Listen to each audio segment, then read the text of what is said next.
we're not a monolith. And even in our writers' room, we have representatives that are Cuban families, Mexican families, me Salvadorian, and black families as well, and white families. So we try to get everyone's perspective, and then when we're talking about stories in the room, if more than one of us like relates to it, then we know we're onto something. I spent the last 10 years of my life in therapy and really working on myself. So I feel like I'm almost kind of with this show becoming a kid again and healing and kind of trying to, I did the work and now I'm revisiting, not reliving. Particular in Mayan, and I have seen her grow from season 1 to 3, like really grow into herself and just kill it, crush it. um, you know, Acting with your dad. I can't imagine working with my dad like every Yeah. day. I would kill him. I would kill him. He'd be dead. Hello, everyone. This is Pam, your host of Café con Pam, the bilingual podcast exploring stories that inspire Latine and people of the global majority to embrace their voice, challenge calladita culture, and step into their power. At Café con Pam, we celebrate those who break barriers, change lives, and make the world a better place. Today, we have a conversation with two incredible people. Primero, te voy a platicar de Mayan Lopez. Mayan is the co-creator, writer, and co-executive producer and star of the heartwarming NBC comedy series Lopez versus Lopez. This show returned for its third season in October, and it's conceptualized the series actually from her TikTok content, which she used as a creative outlet during the pandemic. Mayan portrays a fictional version of herself, a modern Gen Z daughter who is working to build or rebuild her dysfunctional relationship with her old school Latino father. For her role, she's received a Best Actress nomination from the 2024 Imagen Awards, and in 2025, this year, she will make her feature film debut in the supernatural coming of age thriller, The Evelry, in which she is also an executive producer. Mayan serves as an ambassador for the National Alliance of Mental Illness, the nation's largest grassroots mental health organization, and we had so much fun talking to her this week. Also, we have a conversation with Debby Wolfe. Debby is the showrunner, co creator, and executive producer of the hit NBC sitcom Lopez versus Lopez. Debby was born in Hollywood, Florida, to a Salvadorian immigrant mother and a Jewish father from Miami. As she was growing up, she struggled to fully connect with either side of her family, so she began writing as a way to make sense of her multicultural identity. To this day, Devi's work utilizes humor and heart as a way to explore challenges that affect her Latina community, such as identity crisis, generational trauma, and, of course, mental health issues. Her goal as a writer and producer is to tell authentic stories while pushing for more Latina representation on screen. Debbie's work has been seen in so many other places like The Conners for ABC, Primo for Freebie, Love, Victor for Hulu, and One Day at a Time for Netflix. Before, she had development at Amazon, Disney Plus, and CBS. Listener, this conversation with both Debby and Mayan, it felt short, frankly, because we had so much to share, more so in the times that we're in. I think this is a great opportunity for us to support each other, and you get to hear from them. So I think this conversation is not just timely, but it's also a call to action for us to support our work in so many ways. And Lopez versus Lopez, third season, it's a rare for a Latino show to make it to the third season. So let's definitely support it. Y bueno, sin más, here's my conversation with Mayan and Debby. Mayan and Debby, so welcome to Cafe con Pam. Thanks for having us. Yeah, I'm so excited to have you on the show. So many questions, but the first question we always ask is, what is your heritage? Well, I'm on my mother's side, I'm Salvadorian, and on my dad's side, Jewish. And I am Cuban on my mother's side, and I am Mexican on my dad's side. My mom is first generation Cuban. And your dad is fifth, no? Yeah, And you've talked yeah. about it. You have talked about that dichotomy of both of you have the multiple culture, like the different cultures, yet similar. How is it Mhm. navigating that for you? And we'll get into the show and how like all of that is portrayed, but like human life, how was that growing up for you? For me, it's very interesting because my Georgians have a lot of family, and so it was really just me, him, and his grandmother Benny, and that was really it. So when she had Alzheimer's, so really when she kind of started to go, I remember making like tortillas with her from scratch, and tamales, and but as she started to go, I kind of lost that.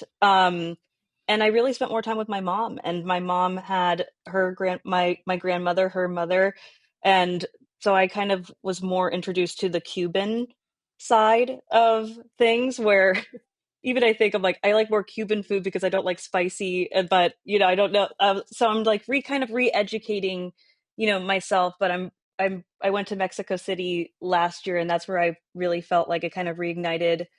I've always felt very proud to be Cuban and Mexican, but to both are beautiful and colorful cultures. So I feel really grateful to be a part of both, and we get to share that on the show as well. For sure. For me, it was a very confusing upbringing. My mom is a Salvadorian. She immigrated here in the '70s and met my father at a salsa club. My Jewish father, who's was raised in Miami, ended up in San Francisco as a hippie, and so they were very different, but had many similarities in a lot of ways. Like Jewish people are all about family. They're very loud, very tell it like it is, Mm. as my Salvi family is. So there was those similarities. But yeah, I was navigating two worlds at all times. On one hand, like, I remember the first time that I got caught smoking pot as a kid. I came home and, my mother was like, "You're going to die. Like, your life is over. Like, how could you do this? When your father gets home, you're going to get it." And I was like, "Okay." And then I went to talk to my dad, and he's like, "Cool, you got high?" Yeah. And he's Funny. like, just don't do anything worse than that. But like, so it was just very, very different points of view. And I was constantly just like so confused. And I think that's why I became a writer, because I felt like an outsider sort of viewing these two families and not knowing where I fit in. And yeah, and so it was a self discovery was why I turned to writing. And I've heard you both talk about the importance of Latino representation, and I think both of your stories show how it's not one story. It's like there's so many like intricacies and nuances, and even from like the Cuban Mexican side and the Salvadorian, like there are so many tiny things that we can still find that connection, but at the same Hmm. time, there's like differences. Like one story can't be told in one, like, I don't know, thread, I guess. Yeah, we say all the time we're not a monolith, and even in our writers' room we have representatives that are Cuban families, Mexican families, me Salvadorian, and black families as well, and white families. So we try to get everyone's perspective, and then when we're talking about stories in the room, if more than one of us like relates to it, then we know we're onto something. Mm. From all the different cultures, if we all like cling on to the same thing, we're like, okay, this is going to be universal to everyone. So Hmm. And now Lopez versus Lopez is a show that came from Debbie finding you on TikTok. Hmm. And it was Mayan's response to another video. Yes. Your career started very young because you have dad who was already and kind of in this industry. Did you ever see yourself doing a show with him? No, not at all. I wasn't even really talking to him when this was going on. Partly why some of my TikToks were a little pointed. Um, and no, but I've always known that I wanted to be a performer. My parents kind of actually were like had to push me back from it. Mm. I have a lot of friends that were, Disney, Nickelodeon actors. I came at my own time. I studied at Second City. I've been in improv, and sketch. studying that since I was 10 years old, and studied it in college and went through the conservatory program in Second City. I lived in Chicago, and I just graduated that when I started going to TikTok, because it was during the pandemic and I still wanted to find a way to be creative. And that's what I love about TikTok, is that it's connecting, and you can connect with millions of people in just a swipe, and connect with the right person with the algorithm. And that's partly why I loved that, because it was instantaneous. It was something that you didn't have, you can just, but who knew from pressing a button that would happen. And I think even how this, it goes to what we do now, where people were like, my mom didn't want me to post it because I was being a little negative to my dad, but my dad as a comedian understood, she can do what she wants. Like, I won't take, he saw me as a comedian with a comedic voice. And that's something that like goes into what we do. There's that difference as performers and father and daughter. Totally. We'll definitely talk about the humor. Hmm.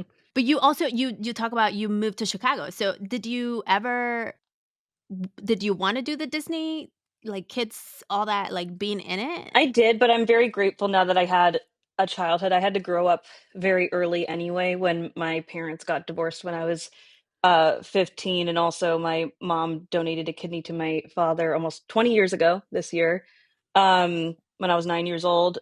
So there was a lot going on, and I feel very grateful that I got to be a kid. Mm. I spent the last 10 years of my life in therapy and really working on myself. So I feel like I'm almost kind of, with this show, becoming a kid again and healing, and kind of trying to, I did the work, and now I'm revisiting, not reliving that time. Sometimes it can get a little confusing, but I've stumped my psychiatrist. I'm like, how do you, play a fake version of yourself with the real person? It's not been done before. So we figured it out, and hey, we're on season 3. So, I'm very grateful that, it comes from a hardworking genes, like with my dad. So, For mhm. sure. So Debbie, you were doom Yeah. scrolling, and you Yes. found Can't say that nothing good happens after 2 a.m., you never know. Uh, and so you saw the video and you were like, "Ooh, this could totally be a show." Oh yeah, I mean, it was pandemic. I was, on TikTok constantly, and I think my algorithm was like included funny Latinas, and mine popped up, and I was dying laughing at her twerking upside down and like calling out her dad, and it just I watched it probably like 25 times that night. Like, I just kept watching it over and over again. And I actually emailed Bruce Helford, who co-created the original George Lopez show with George, and I had worked with him on the Connors. And so I emailed him literally at like 2:33 in the morning. I still have the email, and I said, this is how George Lopez comes back to television. It's a show with his daughter. She has a point of view, and this is it. And it's about them reconnecting. It's sort of like the next wave of George Lopez. And he's like, I agree. That's Bruce. Yeah, that was Bruce. He's like, I agree. Done. And yeah, and then I met with George and Mayan, and we hit it off. And I felt like instantly like they were my family. Like, I just felt like I had known them forever, and related to their story. Like, like George reminds me of my mother in a lot of ways, and my father. He's kind of both of them. And so I was like, there's something really special here. And Mayan and George are so open with their life, and I'm so thankful to that, because the greatest storytelling comes from truth. And they were immediately open with me from the beginning. I sat with both of them separately and got to hear their story, about all the pain that they went through, but then all the joy they went through. And they just both had like a unique way of seeing things. And, they're both great storytellers. So it was, such a special gift that I was given as a showrunner, to be inspired by the people living it and knowing what was funny about everything that they've gone through. So it was amazing, and like I just knew, like I had this feeling in my heart, like this is a show. Told Bruce. Then we went and like met with George and Mine, and then it just kept going. Like, we pitched it, got the script order, then we like got the pilot order, and then we got the series order. All just kind of was like bam, bam, bam during the pandemic, which was Yeah. Yeah. crazy. A lot of it was on Zoom, and yeah, like I didn't meet George in mind for a while. I think it was like a Yeah. year after we had been working together, I finally met you in person. In person? Yeah. Which was wild, but yeah, and then here we are. Yeah, season 3, and knock on wood, season 4. I Yeah. know. That's very exciting. And something that you mentioned is that this show is based on truth. And, when you tell the truth, people really like accept it because there's no way to question it. I often tell people, like, when you stand in your truth, they can't question it. Like, it may not be the truth for them, but it's yours and it's unquestionable. And how, like, for for the writers and for the cast, because it's a very personal story. So how do you stay standing in the truth of what is, while at the same time, I know you call Mayan Shmayan, Mm-hmm. like the character versus the person. How do you, like, truly yourself separated? It's fun. I was like, well, I had a lot of practice dissociating growing up. Yeah.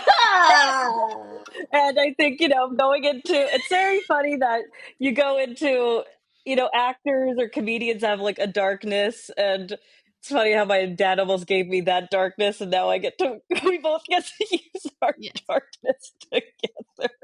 But I think it really is separating. It's kind of taken me, honestly, till the second half of second season to really feel comfortable, because not only have I never done sitcom, like my psychiatrist said, I don't know how to treat you. I'm doing psychiatry for 40 years. And this is how I explain. He's like, you're going and doing scenes as a version of yourself that isn't you, but has shared experiences enough, but they're slightly different, but enough where you can relate to it, but it's not you. Right. And your scene partner is the person that traumatized you, and you're putting that out for millions of people. Yeah. And I'm like, yeah, it's not been done before. So you have to figure it out. And I think now, as I can say to answer your question, I think you have to treat it as the character. I think I still have to remind myself of that it's not him. It's that George, it's her George, and I have my George. And, that can be sometimes where I have to kind of tell the little kid that, that's not fair. I'm like, it's TV. It's like, and there's a lot of it, like, acceptance of that. Rita Moreno came on the show. She's been luckily to be guest starring twice. But one thing that she told me was that, tell that little girl to go to your room, like that inner child that will kind of nag at you, and that, you're safe. I know I'll take care of you. And I got it. I can protect us both. Like, we got each other. And I think that really helped. And also that at, 93 years old, that voice is still there. And that gave me a lot of freedom, because I thought, oh, you have to get rid of that voice, that inner child. You have to silence her. You have to silence, those memories and heal. And I'm like, no, it's going to be a lifelong thing. And that actually kind of gave me a lot of freedom. Totally. And to feel that way, where I'm like, I just want to do a good job. I want to create comedy. I want to make people laugh. And I'm so grateful that I get to do this in the capacity that I get to. And that's what I have to focus on, because we're helping people reconnect. And, when this show ends and people watch for syndication, I hope that in 20 years, people still love it as much as they loved the first sitcom. Yeah. Totally. I mean, I think the topics that you touch are evergreen, for lack of a better term. It's like constant. It's such brave work that I think that Mayan and George are doing. But for both of them, they've had conversations on screen that they hadn't had yet in real life. And I always made sure to say to them, if there's anything that you guys like are uncomfortable with, like, we can always, like, pivot and like do something else. And so it was definitely like a lot of collaboration in this process. Mm-hmm. Like, going to them, and we'd have morning meetings and make sure that everyone was on the same page with what we were doing. And, to mine and George's credit, like, they just, like I said, were so open and so honest and authentic, and, just brave. And I'm just so, and proud of, particularly of Mayan, like, and I have seen her grow from season 1 to 3, like, really grow into herself and just kill it, crush it. You know, acting with your dad. I can't imagine working with my dad like every day. Yeah. I would kill him. I would kill him. He'd be dead. but mine hasn't. George is still alive. I joke that I'm like, I will wheel him in a wheelchair. Like if we go to like season 10 or something, who knows? Be like, that's nice. Yeah, no, I love the inner child piece that you touched on. I do a lot of inner child work, and like one thing that I know is that your inner child never dies. Your inner child dies with you, and Mhm. it's also the different versions of your inner child, because the 6-year-old Right. you is the one version, and then like when your parents divorce version of you, and like all of those parts of us, it's almost like the Russian Yeah, dolls, there's different whatever they're versions called. of yourself. Yeah, 100%. Yeah, and so I think watching the episodes, I feel like every episode I could see, to Debbie's point, the more into season 3 you get into, the more you see that those inner niñas that you have are a little bit more Hmm. comfortable and more safe, which is so cool. And even we talk about that with the therapist where we're like, you can't blame your dad for everything. That's right. That's right. And I'm just like, okay, well, Letitia Campbell Martin says it. I guess I'll have to take it home. Your TV therapist says that you gotta Exactly. Fine. So I'm curious about the writer's room and the characters. Mhm. So when you like go into the writer's room and they work on a story, how much of it do you improvise? Because there's a lot of improv in comedy shows. So Mhm. how much of it is it improv, and how much is it of it are you like, has it ever happened that you're like, "Ooh, I don't know, that's too much." You mean for the actors or for the writers? Both. Oh, well, in the writers' room, we work as a group on every script. There's 10 of us, and we all pitch. I'll come in. George and Mayan have a lot of amazing story ideas, so I might come in with that, and then we'll pitch on that, how to like expand that and make that a full episode. And so everybody participates. There's a little bit of every writer and George and Mayan in every script. Hmm. And then after the script is done and and we start rehearsing, it's a process. Like in multicam, we're lucky, we get multiple rewrites and we get to see it on its feet.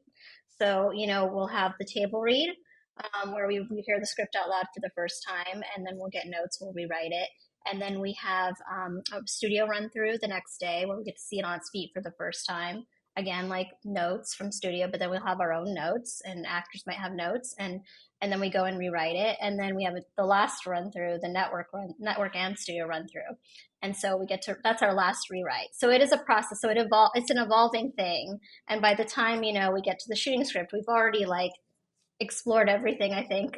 And depending on like sometimes this hasn't happened often, but the entire second half of the script will be completely different.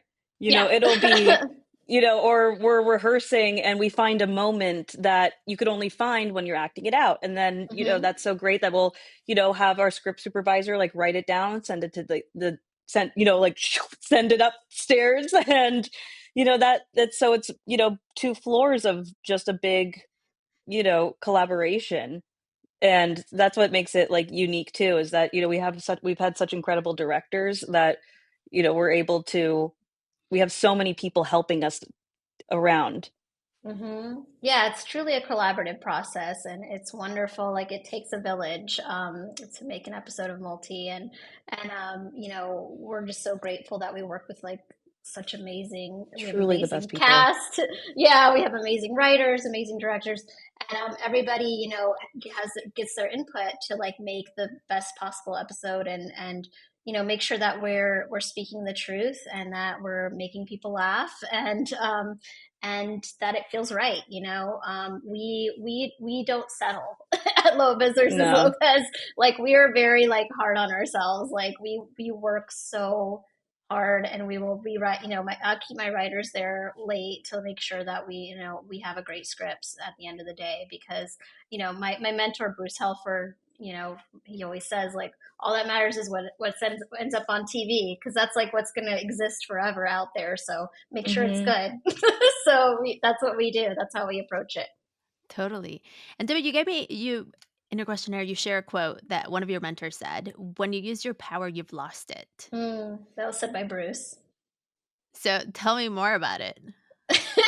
Well, he said that to me like in my first season, I think, of show running. It was my first time show running. I hadn't done before. It was all encompassing and overwhelming, and suddenly I went from just being a writer on staff to being the boss of 300 people. That's a big deal. Yeah, Debbie and I were stressed. Yes, and mine was too bad. Yeah, too. And so it was like super overwhelming, and I had a lot of anxiety. And sometimes I would find myself just like kind of losing it, and I would call Bruce, and he'd be very calm because this man he's 70 years old. He's had multiple shows, doing it forever, and yeah, he's lived, and that's the advice he gave me. He's like, once you use your power, you've lost it. Meaning, like, you know, just take a moment, take a breath, just be like, let things go, and, be a collaborator. Like, you don't have to like, and also like, I think that also spoke to like, I was trying to control everything, I think in the beginning, because I felt like the pressure was all on me to like be perfect and make everything perfect. And I wasn't like, fully sort of just delegating and trusting everyone around me. And that was like a lesson that I had to go through, was to like not abuse this like beautiful gift and power I had been given, and just be aware that it is a collaborative process and it's not all on my shoulders. Um, and it took a while to get there. I'm still learning, but I think I'm a lot calmer. I think people noticed I was a lot calmer in season 2 than season 1, and season 3 was just a blast. I think like we had such a good time. So, And I think also there's an extra pressure because I think we both felt, because we're Latino and we don't yeah, get these chances. And I yeah. think there was like, we have to.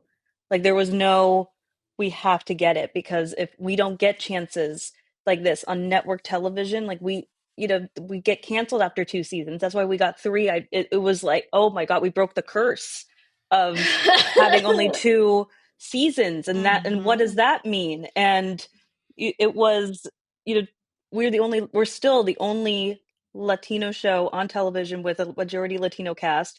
And I have to say, since, I don't mean to get political, but with the well, maybe I do, but since we've like the new administration, I've noticed that there have been very racist comments that have come to, even on NBC's page, on my page, like Wow. telling, Bryce Gonzalez, who plays Chance, he's 10 years old. They're telling him to pack up. Oh, is the next season of Lopez going to be in Mexico? And, when I think as we go into this, hopefully a 4th season, I feel very confident that we're more important than ever. 100%. I think, Hmm. like Yeah. representation has never been more, important. Yeah, we're one of 2, shows in all of television that has a majority Latino cast. Like that's it's a lot of pressure. I feel like, um, to right, like Maddie said, to get it right, and but whether or not like I do think Arena is going to happen, or, but like every season, I just say like all we can just do our best. Everything Yeah. is out of our hands, but we will always make sure that we go above and beyond to deliver great TV, and that's what's in our control. And I'm very proud of the work that we've done, Yeah. and what we've put out there. Totally. And I think to your point, while we may not want to get political, I think our existence at this point is political. Yeah. Yeah. Hmm. Just showing up, because people are going to see us as somewhat of a target just because we look like the way we look, or because our name ends with whatever it is. And so I think more than ever, we need to show up, Yeah. as Hmm. frightening as it might be. And how are you both staying grounded while still showing up in this climate that we're living in? For me, it's just, I'm trying to like focus on what I can control, right? And what I can control is continuing to write great stories. And I'm in a position where I am a showrunner now, an executive producer. Like people are actually going to listen to my pitch. So, my focus is like to continue to develop ideas that, where I can cast more Latinos. Like there's so many great actors, like so many great actors in our community that haven't been in leading roles yet, and I just like I can see it. I have this vision for them, So that's what's within my control. And so I just try to stay off social media and just focus on my That page. Boundaries. Focus on my, yes. It's hard though. It's very I hard. agree.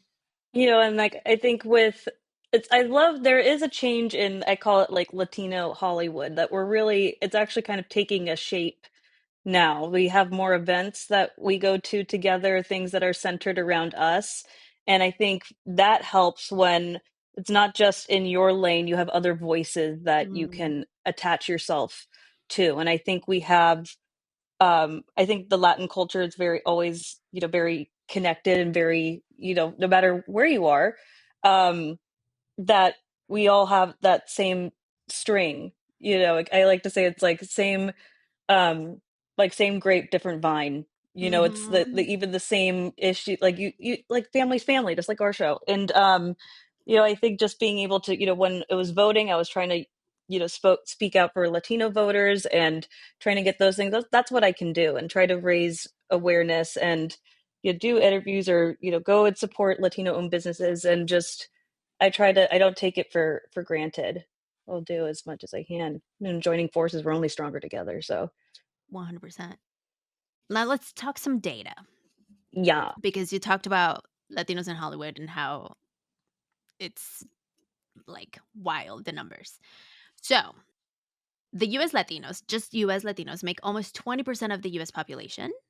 We have almost four, so $3.8 trillion in purchasing power. And only 9% of main cast roles are Latinos. 9%. Like less than 10%. It makes I no mean, I sense. think it does. And I think it's just, we are such a huge market that no one knows how to tap, and we know how to Mm-hmm. tap it, Right. but the people up there don't know how to reach, you know, our hands out, because for the last, however long since the history of time, like they just don't know, or they don't want to take that chance. And I think even now with the the strike, people, like, I think networks are afraid to buy things, and so Mm. that's like become a different um thing as well. But I think that's, it's an untapped market. Like, even I've noticed with my dad, 20 years ago with the George Lopez show, they would test him, like even they would put him against American Idol. Oh my gosh. They put them on the same night, and it's like, if you retain 20% of your viewership during American Idol, it's like they put us through hoops, or put them Yeah. through hoops, and they changed the different days, and and it was still work, even hurdle after hurdle. And I still feel that way with, with NBC, where my dad had a look, and I still see, he's like, I'm at this point in my career and it's still hard. Yeah, he's still fighting. He's still fighting. He's like, I thought that I've done so much, but there's still more. And it's, yeah, it was a very, like, to watch him like that was a very sobering moment, where I saw him as, a man. But yes, he's a career, but there's still a respect level that, still will, he's a legend, but interacting with that while he's still here is still a Yeah. struggle and a difficult. Yeah, when he told me that, like, I wanted to cry. I'm like, what level of success do you need to get to as a Latino to feel respected? I was like, he has a star on the Hollywood Walk of Fame. Like, he's like the first Latino to ever have a late night show. I'm like, it's like Yeah. he's done so much. And I do think it's a problem where at the executive level and the decision makers up in their towers in New York, wherever they are, Hmm. the gods that decide what ends up on TV, they don't look like us. They don't. And Mm-hmm. at the end of the day, like, they're gonna pick the things that they relate to personally. That's just Yes.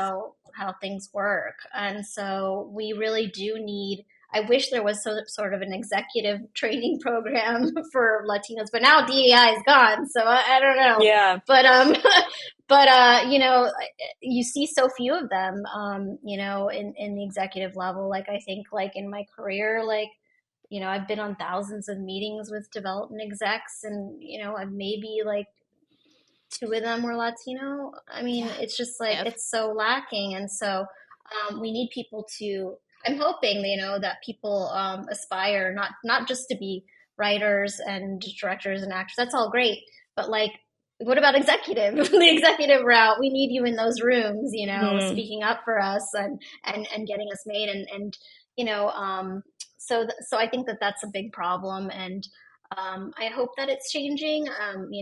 We have a Latina in our executive group. We have Alma. Yeah, we She's do. great.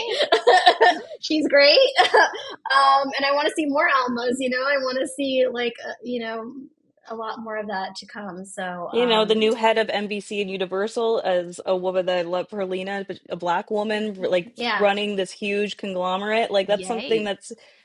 that's, it's a win. For sure. Yeah. For sure. Because the connection is important. At some point, a marketing executive told me that I needed to change my name because Oh Cafe con Pam, gosh. nobody's going to know what that means. And I was like, but I know what that means. And the people that know me, Yeah. like the people that I want to connect to, understand what that means. Yeah. And they were like, That's so interesting. Yeah, because I remember my mom was a casting director before. She was an actress, casting director, executive producer working with my dad as well. Like there was an actress that we knew that she would say like Bobadilla or Bobadilla. And my mom was like, Bobadilla. Don't like lose don't dilute your name. Don't do that for that. Like you can't. That's how we get lost. Yeah.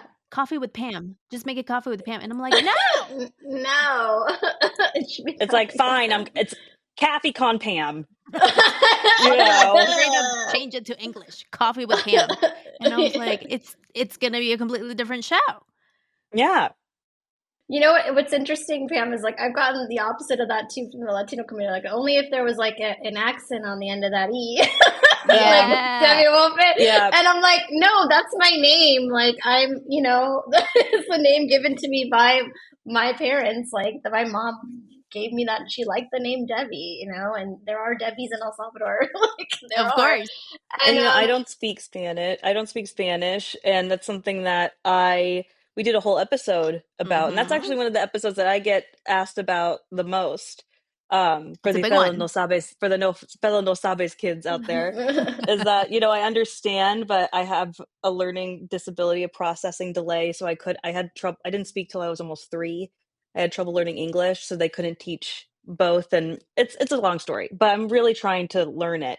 But a lot of people say that I'm not Latino or I'm not Latino enough because I don't speak Spanish. And when yeah. we did a whole episode about that, I texted Debbie, and that's another example where something happened in life. I immediately texted Debbie, and that was something where we make a joke of Debbie, write it down, and something That's an episode. something happens, and but that one was someone came up, like lots of people come up to me and saying, I'm like, it doesn't take away from my culture. Like I'm still proud to be who I am. I display it in different ways. And I have so many people come up to me and being like, I was able to watch that on the couch with my family and be like, that is how I Mm, feel. I couldn't tell them, but you told George, and that was me telling them.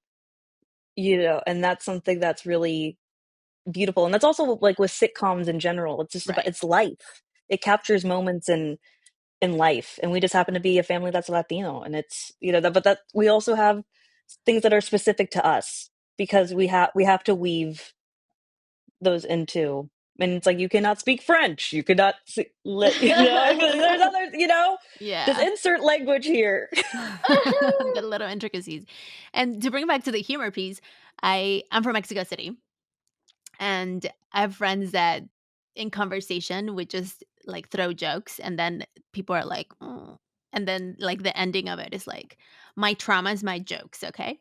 And so watching Lopez versus I always think of that, like those inner Latino conversations that are very like we cope with humor. Hmm.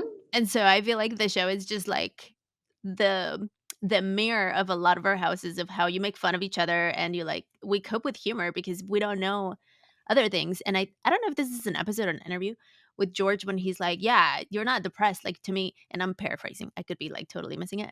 But he said something like, "I didn't know depression existed. I think it was something like you just went into the garage and came back like normal or something." Hmm. And Yeah. so that's very much like that. Like I remember many times, like, you're not depressed, just get up and ponte a limpiar, like, just go clean, And get a job. you know, like, Yeah.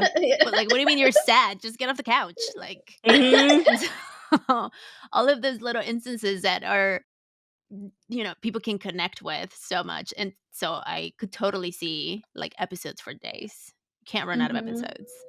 Yeah, Yeah. because some things you just can't make up, and it's just I like to I learned in like school that it was that sometimes comedy is like tragedy in time, that Mm, enough time has passed that you can look at it from a different perspective and kind of pick out yes. everything. And I think that's what's great. And people, I think universally just want to know that they're seen and Mm-hmm. that they heard and that their stories matter, even if it's not loud from the rooftops or known worldwide. And it can just be they see themselves while they're watching us on their phone, or they're, watching this the moment like that. It can be something personal. Everyone just craves and chases that feeling. And I think that's what you try to convey no matter what kind of art form you're in, like in this podcast. I hope someone you're seeing or listening to this and we're all sharing that moment together right now.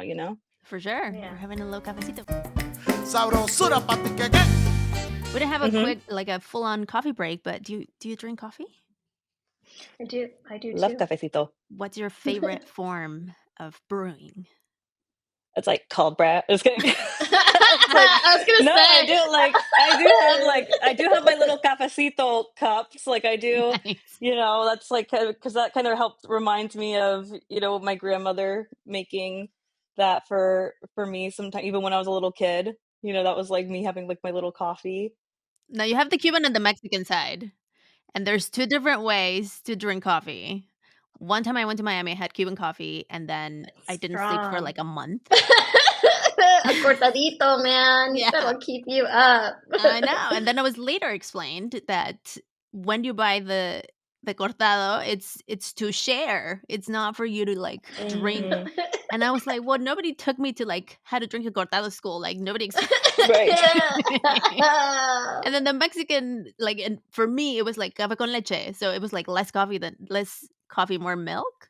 So Yeah. Mayan, which is your form?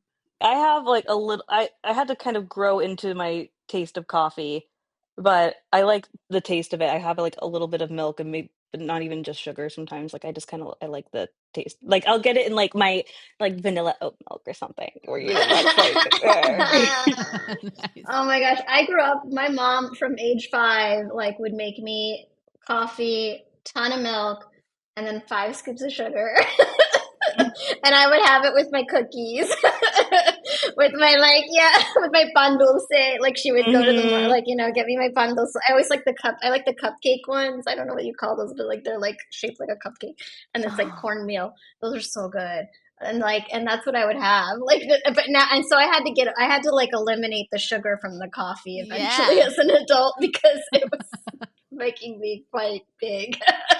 It's a lot of So sugar. yeah, it's a lot of sugar. I was always wired as a Oh kid, yeah, I but have like I yeah. can't go to Porto's. There's a Porto's bakery that my mom and I can't go because we would gain 20 pounds because that's just like all, So good like the So though. good. like guava and cheese Oh, and all yeah. like the potato ball. I'm like Oh sometimes it gets catered on set. yeah. Like we'll do that, and my mom will like run over when it's Porto's day. Yeah, in the room someone will bring it. Like, oh, those guava ones. Oh, so Those good. are so good. So Debbie, how do you drink your coffee now? Now I'll just like coffee with like a splash of whole milk. Just a little And bit. that's it, just a splash. No sugar? Did we like wean ourselves from sugar? I wean myself from it. Now just whole milk is sweet enough. So, as you get Okay. older, It's taste like buds when I'm go away. stressed, I just need to feel something. It's like I need to feel Exactly. I need to feel it kick in. Let's talk about something we all deserve: financial empowerment. Whether you're tackling debt, planning for retirement, or starting that dream business, navigating your finances can feel overwhelming. But it doesn't have to be, thanks to savvy ladies. Savvy Ladies is a nonprofit organization dedicated to helping women like you take control of your financial future. They offer free resources, webinars, and my favorite, a free financial helpline where you can connect one on one with trusted financial experts. And yes, it's completely free. Whether you're just starting your financial journey or need guidance on a specific challenge, Savvy Ladies is here to provide quality and trusted advice you can count on. So why wait? Visit savvyladies.org today and connect with the financial helpline to get the personalized support you deserve. Your journey to financial independence starts here.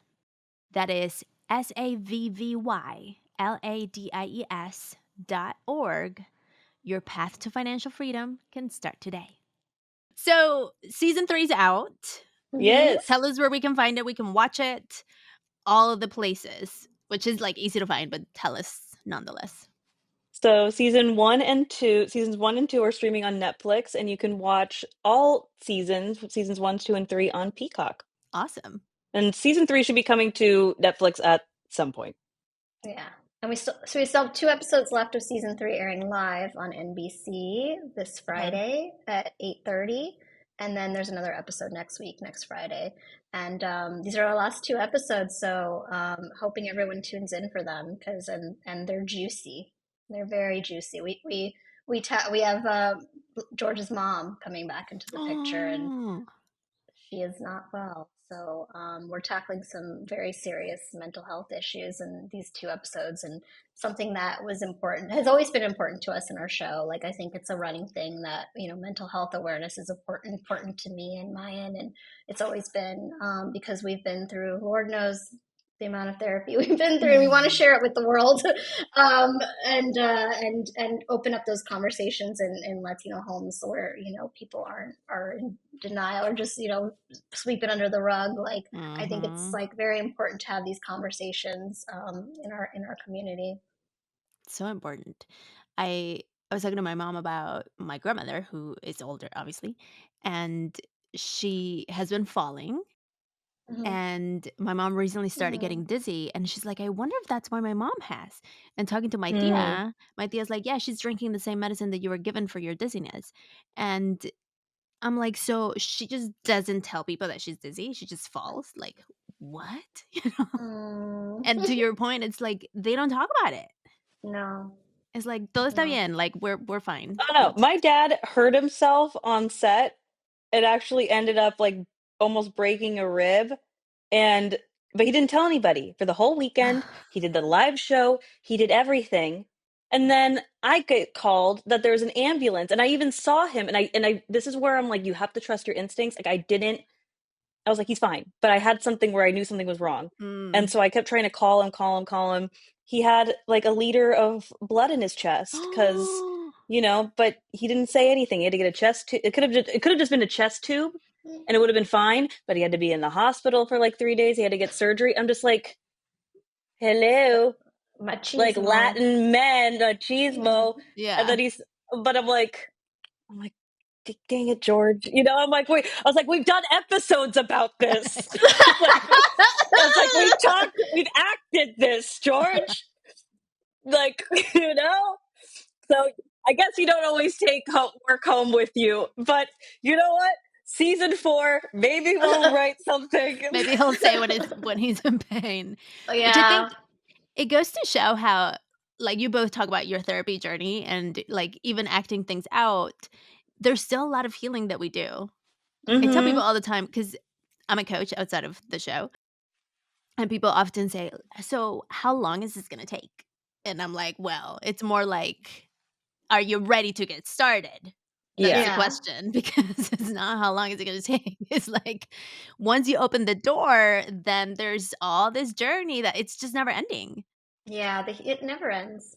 It never ends. Yeah, I mean, there was times where I've been stuck in places for years because I wasn't ready to go there. I didn't have the energy, and I made a lot of progress, and then I got tired, and I just wanted to rest for 3 to 6 months. Like, it takes years, and it's just, but you have to listen to yourself, and that's not failure, or that's not anything. It's what is important for you. And it's Totally. your own personal timeline, because you're the one that has to go through it.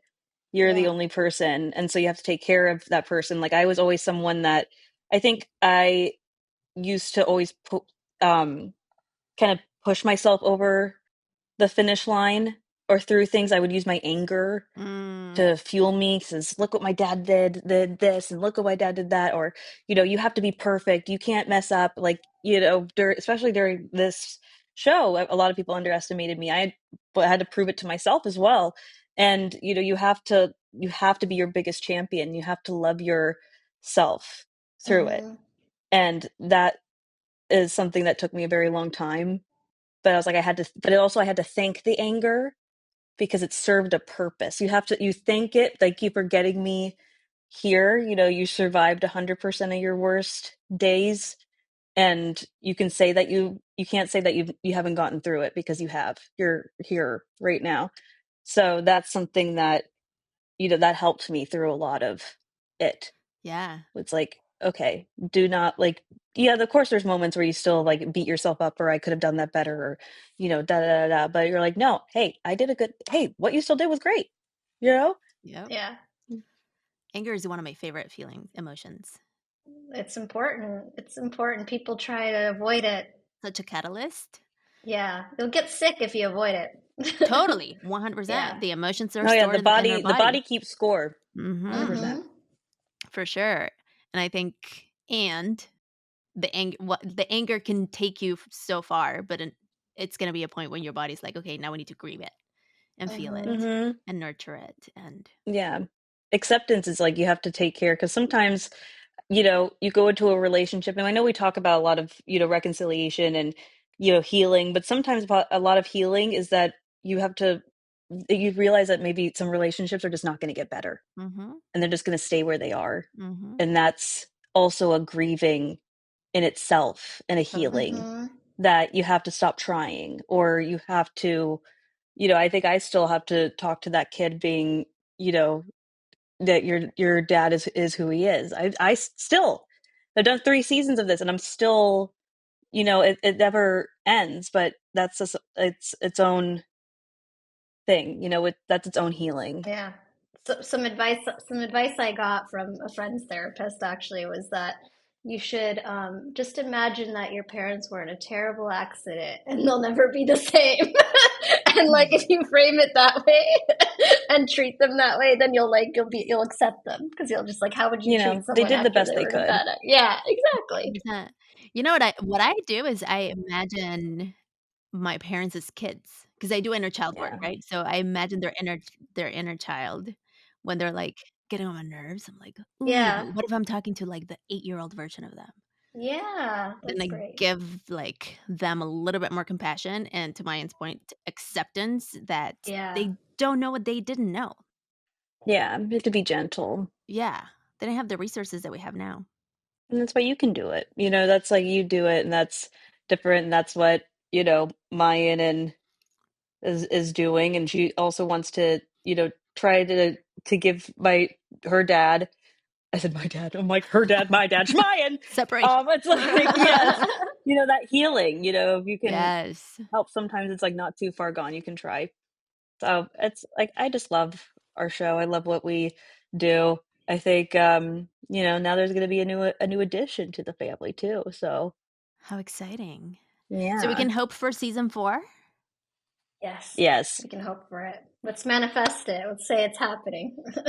What can people do to make sure we get into, like, we keep breaking records on multiple Just seasons? tune in, stream it. Have it on in the background. tweet about it. Tweet about it. Tell your friends to watch it. We really need everyone's support to spread Mm-hmm. the word. And there's so many TV shows. There's so much competition. But I think we have something really special, and we hope to keep going for many more seasons to come. For sure. Amazing. Okay, last few questions. Mm-hmm. This was so fun. Do you have a remedio? What's your remedy you want to share with us? What's keeping you sane in these times? Oh, what's keeping me sane, I With some, think. it could be a family remedy, or it could be like we love mental health, and so like I've been recently very much into, which they're not sponsoring me, maybe one day, Plant People gummies. Mm.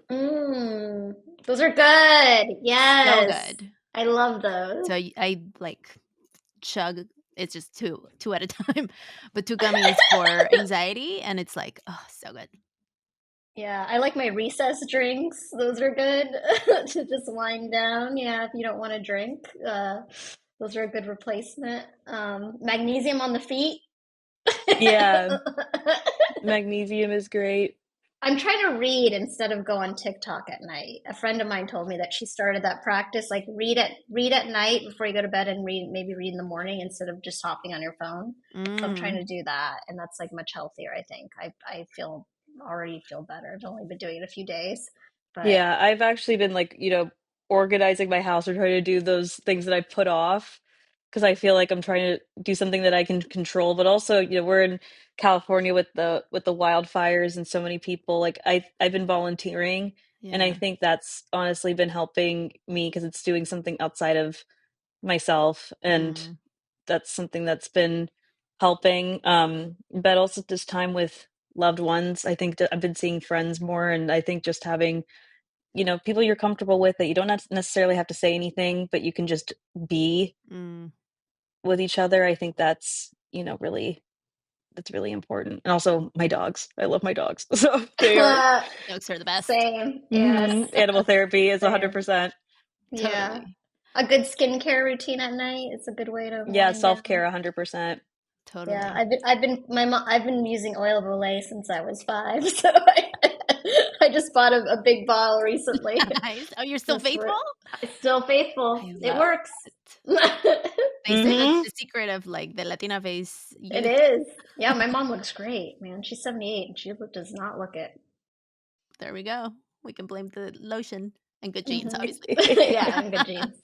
Well, awesome. Thank you so much to both of you for creating such great stories that help us connect and continuing to do so. Sending all the vibes. I will stream it on the background when I'm like, Thank I'll you. rewatch it. Thank you, Pia. I am Thank that you, person that Pam. I rewatch shows. And so definitely everyone watch Lopez versus Lopez on Peacock and Netflix, yeah? Does it Yes. count Hmm. more one than the other, or is the same? If you have Okay. Peacock. But they look at both. Okay, great. You can watch the new episodes on Peacock. That'd be great. Like, just start a Peacock pays trial and then cancel it. Like, tell Siri to remind you in 7 days to cancel it. Be a friend.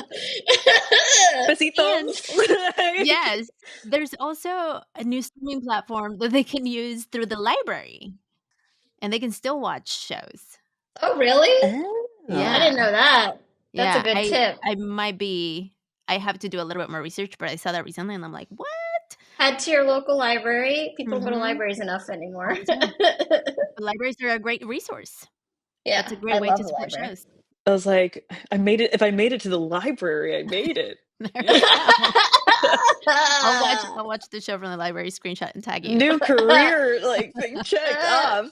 We're on the plane. Watch us on the plane. On the Yes. Yeah. plane. Yes, anywhere where you can see the show, Or watch be it. like, oh, wow, I can't believe Lopez versus Lopez is on this flight. Like, And tag it. Yes.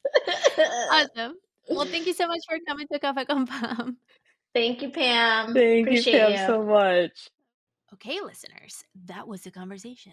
What do you think? I think we explored so many aspects of not just what the show they're currently working on, but also life in general and our existence, and how, like I shared in the intro, this is truly our time to show up and to support each other. And I think what's coming to me is a reminder that the roles that we take in how we show up for each other all differ. We all have different roles in making change. We all have different roles in impact. And my invitation is to ask yourself, what is my role in this time? What is my role? Is it to be in the front lines, make maybe volunteering, or is it my role to be kind of like back end supporting the people on the front lines?